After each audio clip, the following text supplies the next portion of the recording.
911, where's your emergency? I'm over on Canal Street here in Lake Charles. Could you connect me to the city police? I think I have an intoxicated driver in front of me. A 2-minute 911 call placed at 1:25 p.m. on January 23rd paints a vivid picture of a driver who appears to be drunk. I'm on Corner Canal in McNeese. The call details every move for approximately 4 miles. She's weaving all over the road.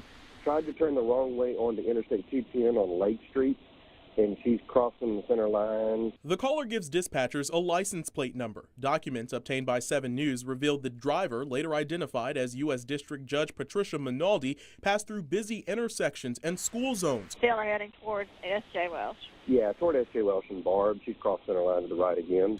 Even coming close to colliding with other vehicles on the road. Oh, wait. Okay. She almost got in a wreck. When the caller is connected with LCPD, the recording ends, but the story continues. Dispatch records show 4 officers responded. Witnesses say at least one followed Minaldi for less than a mile on Country Club Road. Minaldi stopped in her driveway on Fairway Drive, and she was taken into custody and transported to police headquarters, where she was issued an open container citation. Lake Charles police have denied our request for dashcam video and recordings of radio traffic, citing a pending investigation.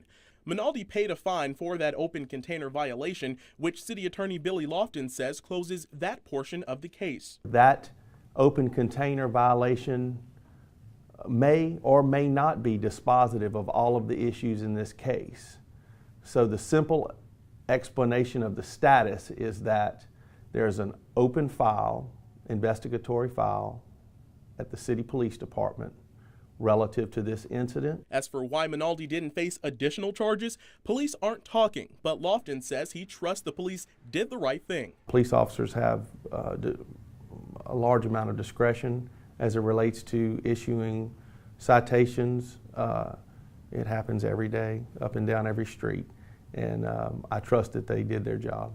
We wanted to bring those same questions here to Lake Charles Police Headquarters. We wanted to know why an open container citation was given. We wanted to know why the incident is still under investigation. And we wanted to know whether or not a breathalyzer was administered to Minaldi during the initial traffic stop. Now, authorities have just referred us to the original news release from January 24th and have declined to comment any further about what happened. We asked Lofton about the details and what witnesses claim they saw. I'm not being evasive, I just don't have a comment on it. I haven't read it, and I don't have any personal knowledge of whether or not those accusations or allegations are true or not.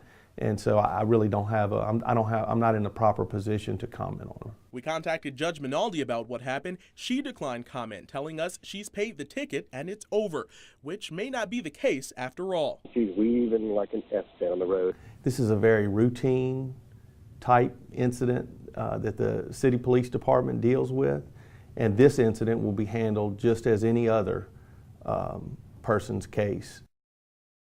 By the time this patrol car arrives to Judge Patricia Minaldi's house on Fairway Drive in South Lake Charles, police have already established the reason she was stopped. When I finally saw you driving, you were driving extremely recklessly. I saw you cross the solid line several times. The officer says his observation is that Minaldi is incapable of operating a vehicle and asks if she can step out of the car so he can administer a field sobriety test. No, I'm not going to do that. Okay, well I need you to step out the car anyway then. No, I'm not going to do that. Okay, you can refuse a field sobriety test, but I still need you to step out of the car then. No. Despite a number of repeated attempts to get Minaldi to get out of her car, her answer never changes. Now, Mrs. Minaldi, would you please get out of your car? Right. Sorry, Judge Minaldi, would you please get out of your vehicle? No. My supervisor asked you to get out of the car. Will you get out for him?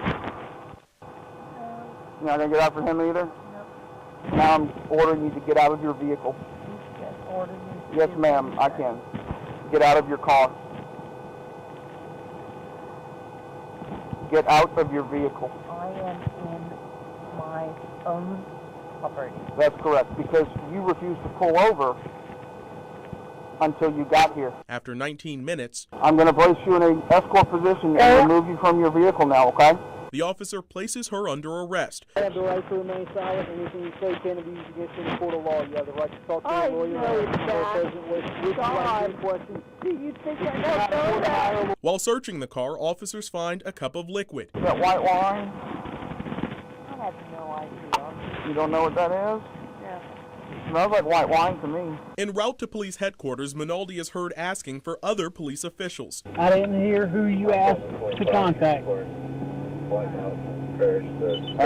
Our supervisor, Sergeant Chaddock, was on scene, and that will be his call because Deputy Chief Krause is currently on vacation. When police get to central headquarters, audio from the still rolling dash cam captures the arresting officer unsure about what's happening next. What are they doing? What are they doing? Bringing their LCP car. Why? Why? Minaldi was issued an open container citation and released.